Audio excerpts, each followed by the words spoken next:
Yo, what's going on YouTube? Bill, Pure Cajun Outdoors. It's been a while, I get that. But we here with a new video today. It's that time of year where a lot of people are catching skipjack, they're catching gizzard shad, and the number one thing you want to be able to do when catfishing is you want to have bait. At this time of the year, it's typically kind of easy to stock up on bait. The important thing is keeping that bait fresh for when you want to use it again, if you want to freeze your bait. We all know skipjack, if you catch skipjack start to deteriorate pretty fast. Gizzard shad the same way. We also know if you just catch them, put them on ice, put them in a freezer, when you defrost them, they're gonna be super soft, not that good of baits to use, right? I'm gonna show y'all today how to almost instantly freeze your bait when you catch it and how to preserve it properly. Now, I'm not gonna be catching bait. I'm just gonna show you the ways on how to do it, and you can go from there. I've gotten a lot of requests recently about how to make a bait brine, a saltwater brine for your bait. So I'm going to put this video together today for y'all, show y'all how I do it. Some people might do it different, but this is going to be the method I use that works. Now, when using or making a bait brine, it's not just good for when you go out and catch fresh bait and you want to freeze it instantly so you can vacuum pack it, because this is what this does. This method almost flash freezes your bait instantly to make sure it's going to be fresh as could be and locks in the juices and everything else into your bait. However, making a smaller version of this, which is what I'm going to make today, is also good for these super hot summer days when you want to bring bait with you out there in the boat, but you don't want it to defrost. You don't want to not bring enough bait, so you might bring a couple packs of mullet, skipjack, or shad, even though you might not use them all. Making a brine like this is guaranteed to ensure that your bait is going to stay frozen the entire time that you're out there, and you can only take it out as you need it. That way, when you come back, your bait's still frozen. You can put it right back in the freezer, and you don't have no issues with your bait going bad on you. So we're going to go get some ice ready. Y'all stay tuned. I'm going to show y'all how to make a brine.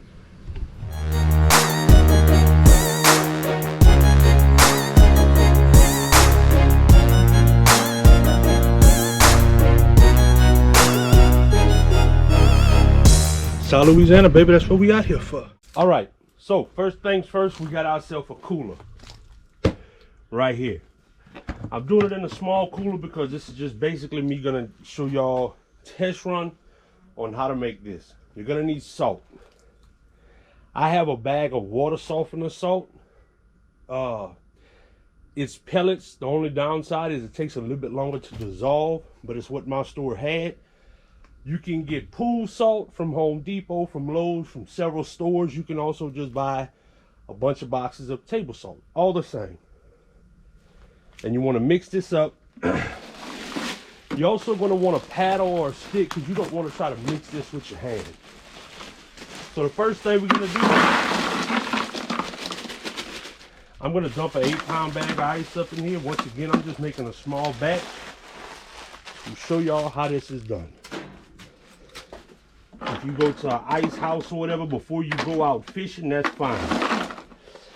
I'm also going to use tap water. Obviously, you don't have to make this brine until you go out fishing. You can just basically bring salt with you, fill up your coolers with ice. When you get on the water, if you start catching bait, you can use the river water, bayou water, lake water, wherever it is you're fishing. Now, how much salt you mix in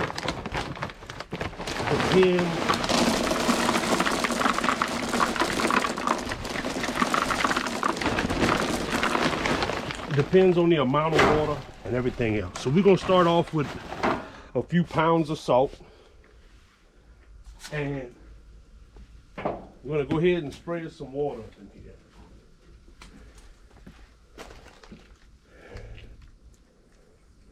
Y'all see we got the salt. We're only going to fill it up about 1/4 of the way just to make a slurry.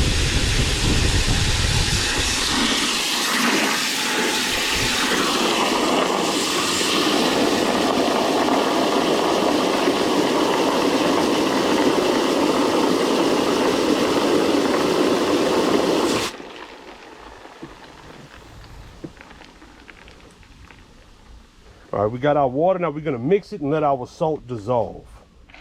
All right, we're mixing this in now. Getting that salt, we got our little paddle. Now you're gonna hear me smash this down because this is salt pellets.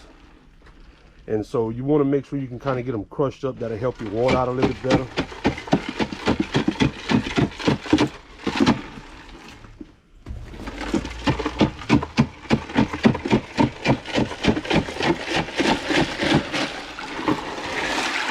You want to stir this up real well, get that salt mixed in.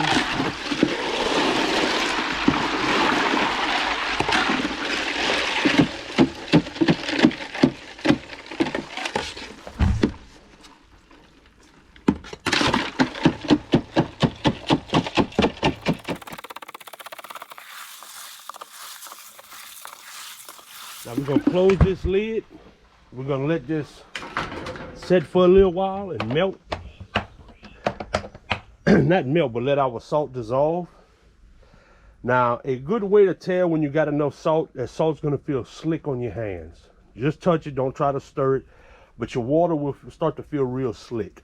That's typically a good sign you have enough salt. All right, we got our slurry mixed up.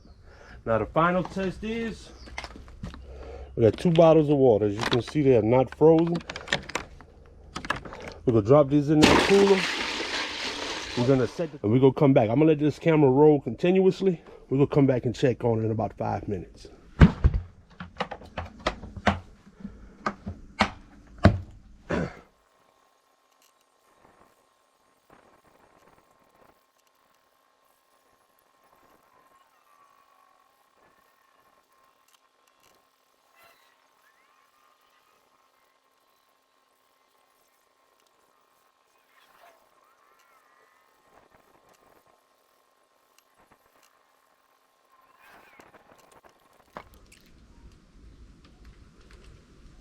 All right, let's check this out.